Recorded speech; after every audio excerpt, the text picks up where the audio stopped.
Why do we do what we do? And I mean this seriously. I mean this deeply. Why do we do every day the things that we do? Why do we spend our money where we spend it? Why do we work the job that we work? Why do we have the hobbies that we have? This might sound like a very, very broad thing to discuss, but really it's something to actually question. I don't know if this is going to appeal to you guys, but I'm going to tell you something which is just a straight up fact. Over the last year, particularly, I have been meticulously following the areas, the places, and the ways that I spend my time in to hopefully become a better person, to hopefully understand what it is that I'm chasing for out of my life. And I find in the modern day, from talking to people, especially a lot of people my age, they don't really have a direction. They've got drive, they've got determination, and they've got work ethic, but they don't have a direction. They don't know where they're going. Even if things were to line up perfectly, well, then what? And that is why I've become hyper analytical, because I think, when I question my own life, why do I think the way I think? And I don't think enough people do this in today's day and age, because think about everything around us, guys. We're in a hyper consumerist society, as we spoke about the other day. We are pushed towards certain careers, you know. Money and earnings are valued to a degree more than creative skills for a lot of people. And not only that, but in a day and age where the cost of living is so high, in a day and age where so many options are available for the average person to at least change or enlighten their life, these are the questions that we need to ask. Now, why are most people unhappy? Or why are so many people unhappy, to say the least? I would probably say it is most people. Because most people have followed, become trapped in, a life that just doesn't make any sense for them. Now, a lot of people are going to probably, not like this video. That's okay, that's fine.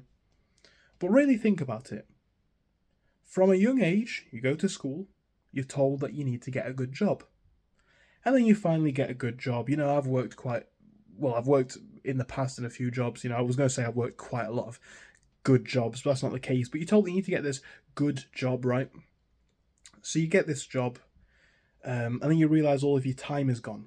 So all of your time is essentially gone. You work all the time.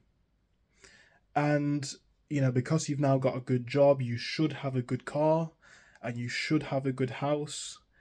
And, because of the way it is structured in the system, even if you get good money, a lot of these things are always just out of reach because it's just the way that it is. And what this leads to, as I say, in this hyper consumerist cycle, is a set of ambitions where not only will you always be on the hamster wheel chasing for new things, but the real niceties will never be afforded from this way of living.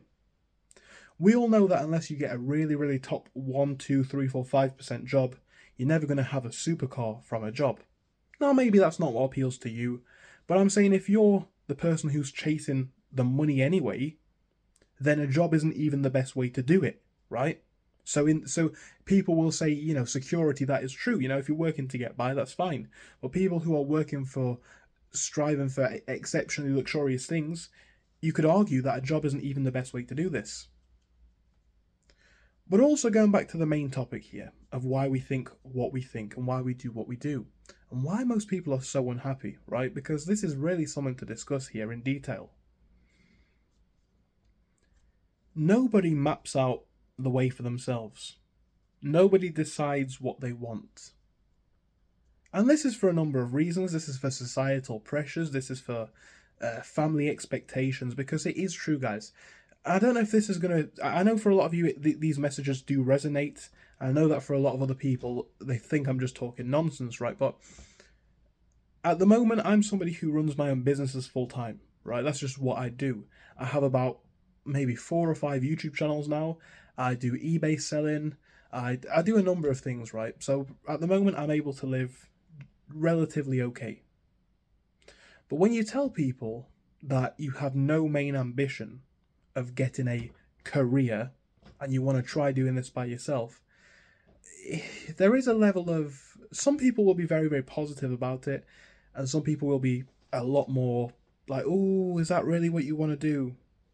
Is that really what's right? But again, these are the questions that people do not ever ask. Is the life that you are living formulated perfectly for you? Now, I don't necessarily know where life's going to take me. Maybe my businesses will make me immensely rich. Maybe I'll find a new idea. Or maybe I'll look back in 20 years and say I was an idiot and I should have just got a stable job myself. But at the moment, guys, I've got to say it's probably been about 5 years or more now, well, it has, of me running these businesses. With this being the backdrop of how things are moving at the moment, it seems to be working quite well. But the thing about it now, guys, and this is the luxury of it, when you decide the life that works for you, everything becomes more pleasant. Now, I'm not going to say that I'm a rich person. I'm not a rich person at all. There are sacrifices that I do have to make for running my own business, for the income that I make, for the way that I work. There are sacrifices that I have to make.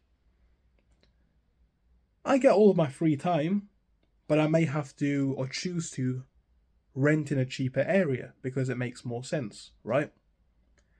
I may have my own business independence, but then I've got to do all of the work that comes with that and all of the stress that comes with that and knowing that it's all on my head. But I was thinking about the change in this, because when you start acknowledging why you do what you do and whether it works for you, you can formulate a life that works truly in your favour. So I was saying this the other day, and this is going to be a bit of a controversial point in and of itself, but I'm quite lucky at the moment because I've formulated my life in a way where I can only, or I only do what I want to do.